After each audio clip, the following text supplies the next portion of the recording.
was gonna, let me play the game! Let me play the game! Speaking of play the game. Ryan, you just made me lose the game. Do you think anybody who listens to Queen is like, I just lost the game? Maybe. Probably.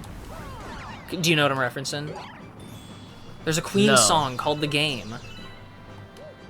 Is this what you're talking about? Yeah. When you first said the game? Yeah, because I said, speaking of playing the game, could you, yeah. I kind of want that to heal. Well, that's crazy. He almost knocked you right off. He almost knocked your block off, mate. But but the fourth album that I got when I was at my first visit to the record store was A Night at the Opera by Queen, which I really like that one Queen album. But I don't know, I thought I could jump over you, but I don't know if I would call myself like a Queen fan, you know what I'm saying? Because there's because Queen has a lot of hits. I like a lot of Queen songs. Yeah, but have you ever heard a Queen album? No. A Queen... You should listen to a Queen album, because when you listen to a Queen album, it will change your opinion on Queen, you know? It'll make you decide if 50. It'll make... No, I thought it was 30. Okay. It will make you actually decide if you like their hits or if you like the band, you know? Because they have a lot of popular songs, but that's because their career is so long, you know? If you listen to their albums, it's like only one or two of like their popular songs on there. A Night at the Opera, that's the one with Bohemian Rhapsody on it, you know? Everybody and their grandmother knows what Bohemian Rhapsody is. Okay, I can't jump apparently. Oh my goodness. My God. The jump man can't jump, man. Then there's also You're My Best Friend. You're my best friend. That's also on Night at the Opera. But you listen to Night at the Opera, that's 2 out of the, I think, 11 songs on that album. But that album also has great songs on it. It's got Death on Two Legs. That song's fantastic. It's got... Oh my God, my song is fantastic. Lazing on a Sunday... Oh my God! Lazing on a Sunday Afternoon is really fun. I kind of really don't like I'm in Love with My Car because of just the nature of that kind of song. 39 is amazing. It is such a great deep cut. The Prophet song is also amazing. Love of My Life is really beautiful. Good Company is okay, but I think it's strangely placed because it's placed between Love of My Life and Bohemian Rhapsody. Look at the little tails. They do have these little tails. And they waggle and wiggle around. Oh, and Seaside Rendezvous is also another like really fun song. Like it's a really neat album. But like, so I listened to that album like forever ago, and I was like, this is neat. Queen might be awesome. However, I will say, I didn't think the album was like awesome the first time I heard it. I was just like, oh, this is neat. Like, oh, Lazing on a Sunday Afternoon and Seaside Rendezvous are neat. But I low-key, like, really hated I'm in Love with My Car. Now I just think it's funny, because I think that's the point. And I hated Sweet Lady, because for a long time I was like, Queen is at their best when they're not doing hard rock, which is funny because that's how they got their start, was hard rock. So I was always like, oh, Queen's piano-driven songs are the best. Queen is at their best when they're doing like a Bohemian Rhapsody or a Don't Stop Me Now or a We Are the Champions, you know? Yeah. You know? Which is why I'm like, oh yeah, I love Lazing on a Sunday Afternoon. I love Seaside Rendezvous. Like, that's cool. And then I listened to News of the World. That's the album with We Will Rock You and We Are the Champions. But it's also got some neat songs on there. Like, it's got All Dead, All Dead. That song's amazing. Another fantastic, like, Brian May deep cut. It's got Spread Your Wings, which is cool. It's got My Melancholy Blues, which is cool. It's got Sheer Heart Attack, which is more of like a punk song than a hard rock song. And then I listened to but I thought a lot of news. The engine room. I thought a lot of News of the World was like just okay.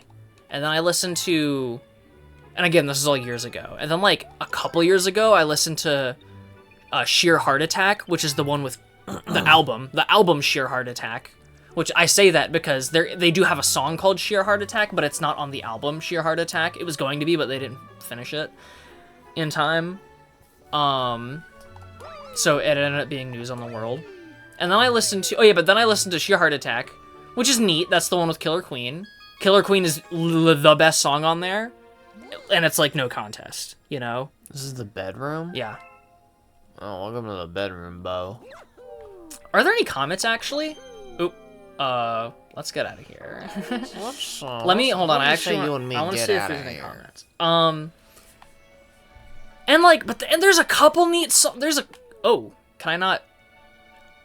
I was gonna do this. But there's a couple other neat songs on it, like Brighton Rock is really fun. In the Lap of the Gods Revisited is really good. But I was sitting there and I was like, maybe I'm not a Queen fan. Oh, there's one comment. I was like, maybe I'm not a Queen fan. Like, I don't know. Like, it seems to me that like, because a lot of people that try and get into like the Beatles nowadays, they're like, oh yeah, the Beatles have a lot of good songs, but not a lot of like good albums, you know? Does that make sense? Like, they struggle getting into, like, the album packages. Speedy! And I was like, maybe that's Queen. Because the only good Queen album I've heard out of, like, their, some of their 3 bigger albums is A Night at the Opera. Anyways, but I bought Night at the Opera, and I did listen to it. I spun it on my player. And I was like, it was hitting. Like, and this is a trend. Like, this is a trend of mine, and I think it's the genuine connection that you get with interacting with a physical piece of media, you know? Yeah. Because there have been times where I purchase a record and I give it a spin, and I genuinely think, like, from that point onwards, like, I actually, dang it, and then I just think the album sounds better, you know? And, like, I just like it more after hearing it on vinyl once. And I think that there's something about you, like, getting to touch it and look at it. And, like, looking at its extracurricular materials, you know what I'm saying? Yeah.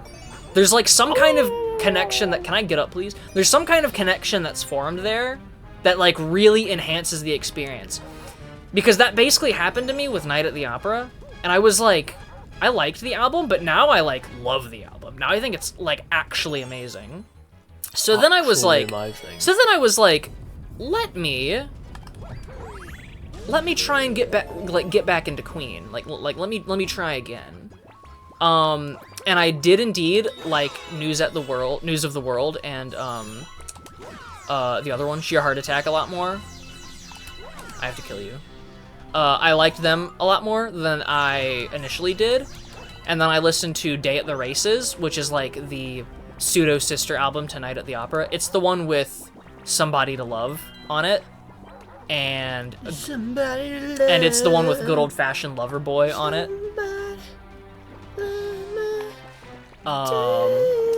And I really liked it. I was like, this is really fun.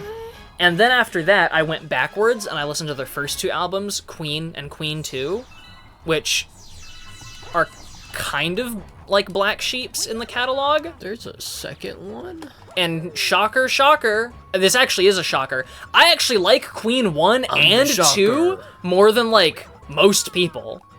Like, Queen 2 has its own, like, cult following. But I actually kind of like Queen 1 a lot. I actually think it's a really fun, like, 70s hard rock record. Like, it's pretty cool. I think more people need to like Queen 1. And so then I was like, dang, Queen's just actually awesome. And then I listened to, I forgot to mention this. I listened to jazz when I was working on a Rate Your Music list. I really didn't like jazz when I heard it for the first time, and I low-key still think it's one of their weaker records out of the ones that I've heard from them. Jazz is the one with Fat Bottom Girls, Bicycle Race, and That's a funny name. it's the one with Fat Bottom Girls, Bicycle Race, and Don't Stop Me Now. And those three clear literally everything on the album. I gotta listen to this one. Like, there was just a lot that I wasn't into.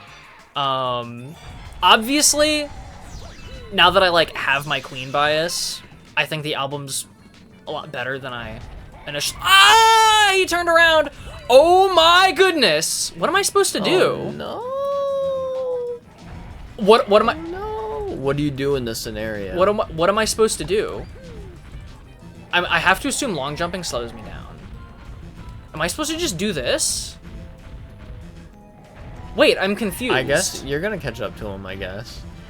Oh, okay. Wait, I'm Okay. confused. He's smarter than you. He Wait, knows I'm everything you're confused! gonna do.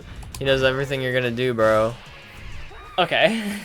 He may have been born a couple minutes ago, but that ain't stopping him from reading your simple little... I forgot to Italian mention that I brain. listen to jazz. Jazz is okay. Anyways, and then what else did I listen to? Acquire a taste for freeform jazz. Oh yeah, and then I listened to The Game. Recently, like this is like recently. Then I listened to The Game. The Game is Acquire a taste for Queen. The Game is also pretty neat. It's got that's the one with Another One Bites the Dust, and Crazy Little Thing Called Love and Save Me. It's also got the title track, The Game. Ooh, we unlocked a new chapter in the storybook. We can look at that at the end of the episode. Ooh. And then the 80s hit, and they did Hot Space. Hot Space is not good. Wait, what are we doing here? Go back. So I forgot we were chasing a comet. And then they did Hot Space, and Hot Space is, like, that's the one with Under Pressure. And talk about a song that clears an album. Like, Under Pressure is your reason for listening to Hot Space. Hot Space also has Cool Cat. Oh my god, Demi. I don't know, but it's like, you kind of have to be into that type of music to listen to Hot Space. I don't know. And it's like, Queen is one of the better artists to adapt into the 80s. Because they kind of immediately turned around and they did The Works. Ooh. And The Works is actually not bad. The Works is like a return to form. It's the one with Radio Gaga and I Want to Break Free. Radio. And I was like, dang, this is neat. I really like listening to a band like discography and like chronological release order and like watch how their sound progresses like throughout like the entire like journey, you know? And I've not really done that.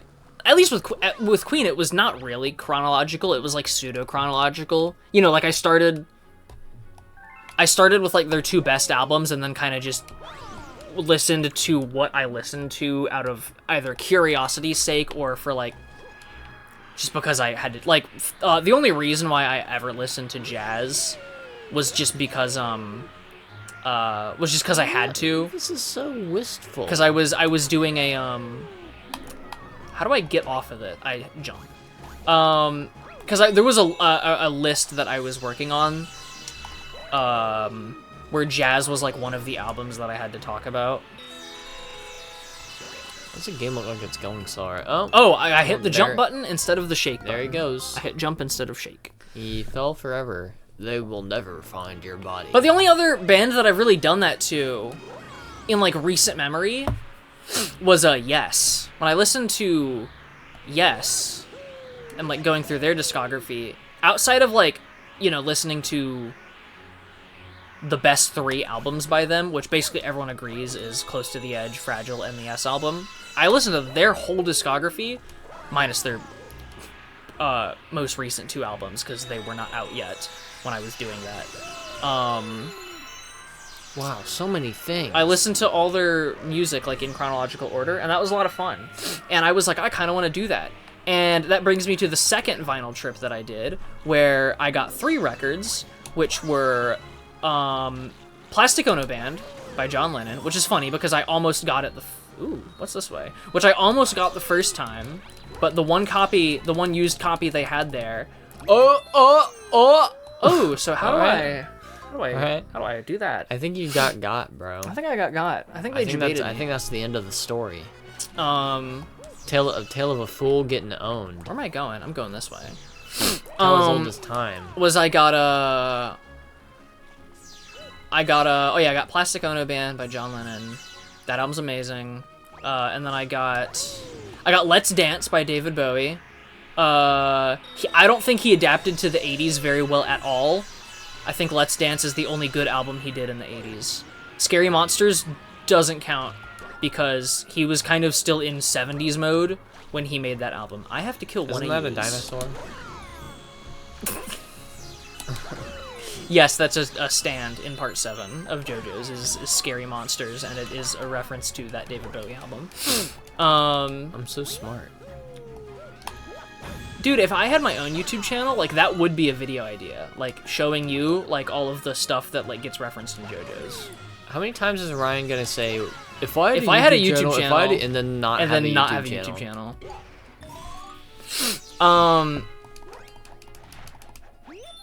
I genuinely would so literally just steal turning the tables idea, but it be showing my brother music instead of showing my dad music. I would put my big hairy arms on the table and go, yeah, man. Can you shoot those? Pew! Pew, pew! Bling. That's my impression of this thing. Bling! I feel like I'm going in Can circles. you shoot people? I mean, like in real life? Yeah. You shouldn't. Can you shoot people? You can shoot enemies in this game to stun them. I have a couple of people in mind. It'll stun them. And then Stun him? like not him, but it'll stun. I don't think it'll happen to this guy because I have to chase him. And then I got 52nd Street by Billy You Joel. never know until we shoot him. And Billy Joel is like a childhood favorite artist, but I say that because it's kind of like Queen. I was around his hits a lot and I really enjoyed them.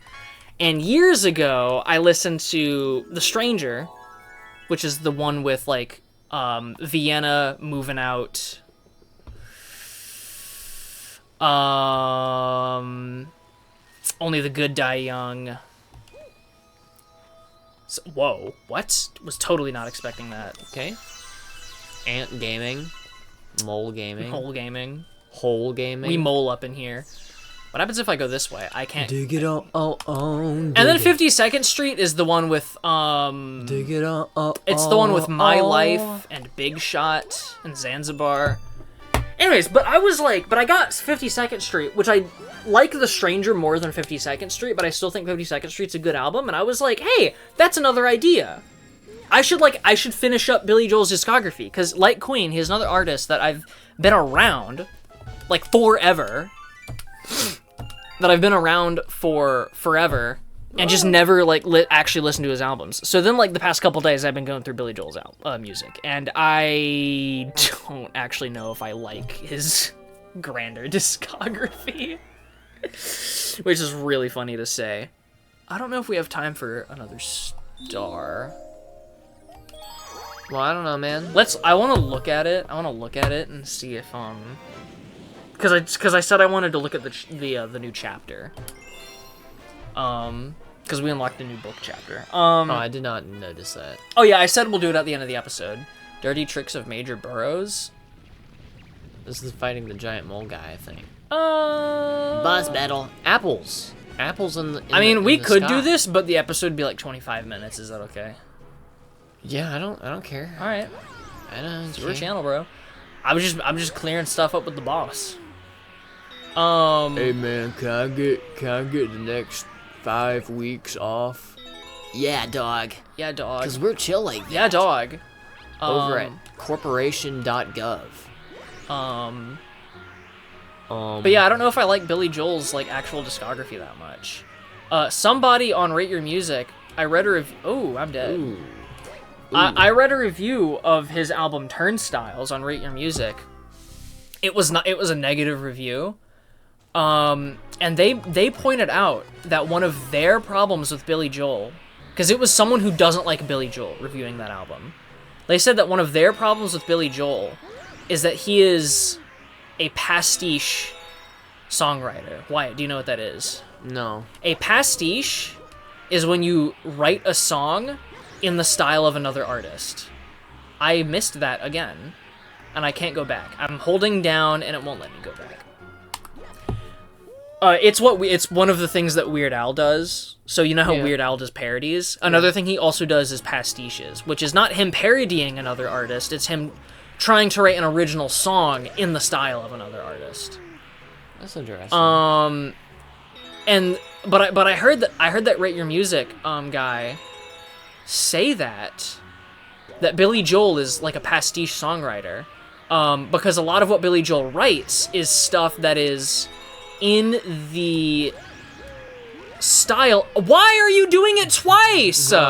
I'm hitting the button once, and every time I get to that specific spot, he does it twice. No, Mario! Oh, never mind. Yeah. He's fine.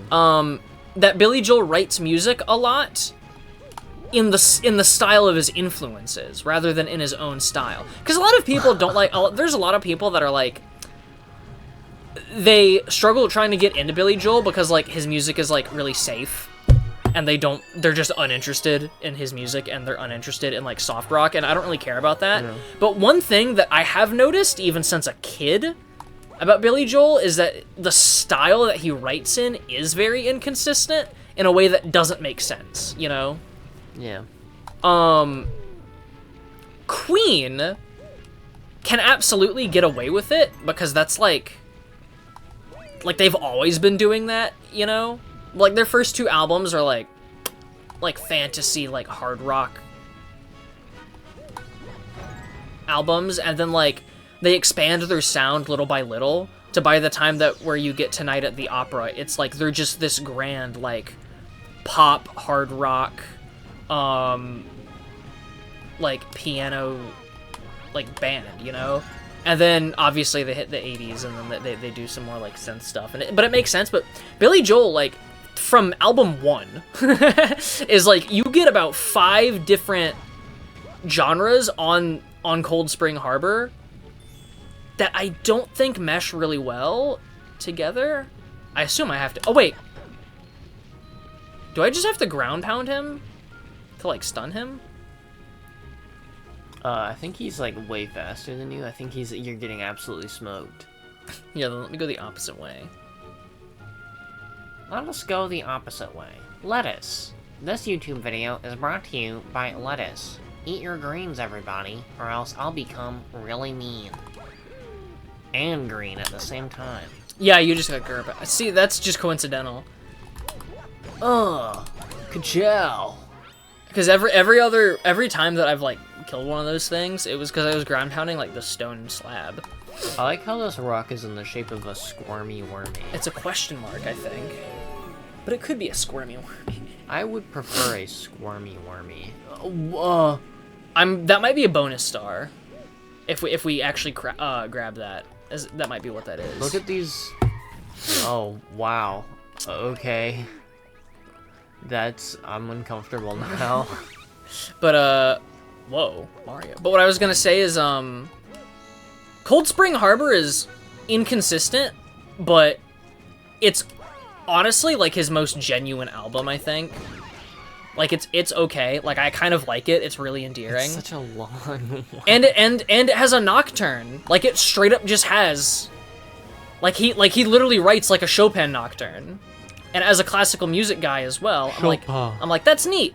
Because Billy Joel is a classically trained pianist. And Billy Joel has written classical music for piano. I didn't know it went as far back as his literal first album. Look at that guy. So that's really neat.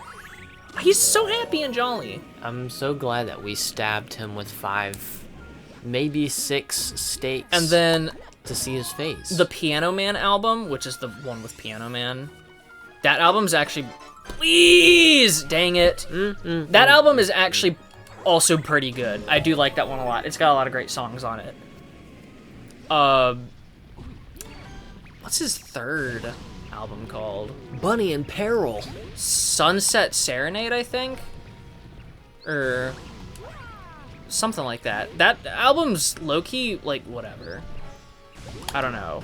it's more of the same general kind of songwriting as on Piano Man, but like not as good.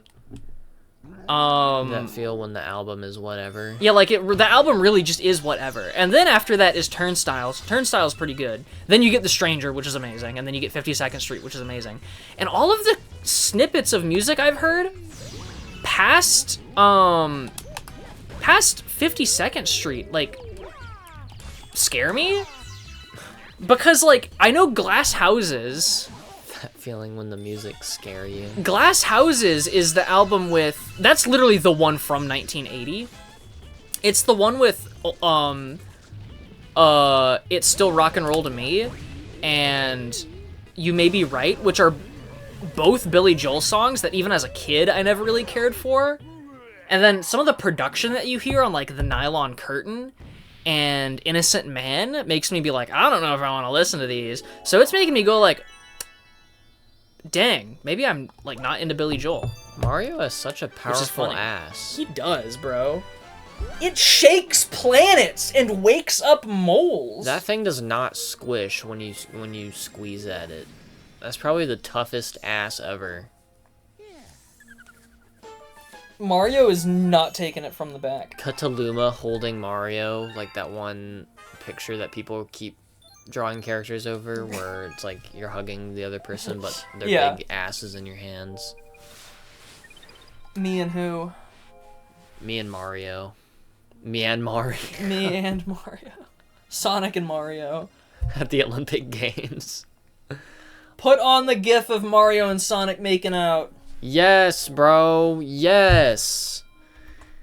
Yeah, guys. If you want to be like that, you can be that with me for free. You don't have to do anything. Hit me up and I'll kiss you. And we might do more than kissing. We will look at the chapter at the beginning of the next episode if we even, I promise, guys. if we even remember at the beginning, but if not, it'll be done at some point. Guys, I pinky promise. Oh no, I ran out of pinkies. My pinkies are gone. I will find my pinkies next time in the next episode. Bye, everybody. Whee!